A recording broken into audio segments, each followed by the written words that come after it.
से ठेला मठेला है तो आई कुमरन है तो देखल बराती है तो परसू से ठेला मठेला है तो काजल, तुम सिर्फ मेरी हो और किसी की नहीं हो सकती। अगर इस चौखट पर चला नहीं तो गोली की जगह उनकी लाशें बिछा दूंगा, लाशें। मटियार कला सीतामढ़ी, मटियार कला सीतामढ़ी।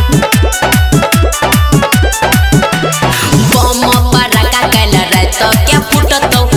देखैला तोहर दादा दादी गई जुटतो सहराती जब बोलतो बराती पकड़ के कुट देतो हाय एहने ओने करतो घर यार के लुही टहले तो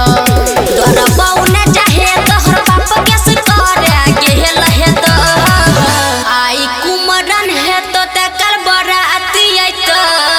परसू से ठेला मठेला है तो आई कुमरन है तो देखल बराती है तो परसू से ठेला मठेला है तो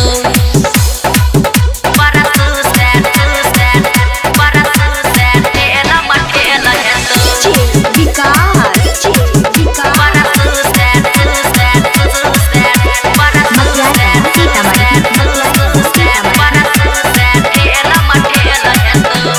कहै जियो छोरी सुने न हम गे नहीं जियो यह भी तो केकरो से कम गे हमारा संग खेला धूप के जाय छी लीला हम गे आ पीबो रोज हाथ में लाई के चीला हम गे कोहरा नगरी नीति में जहिया महल है तो आई कुमरन है तो तकर बराती है तो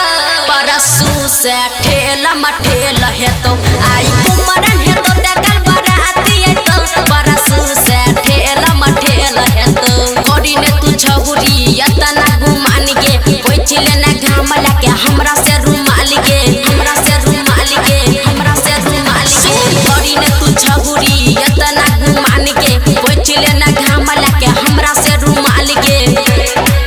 तोहर यगुआ छौरी छोटका हमर कह काज तो आई कुमरन है तो तकर बराती है तो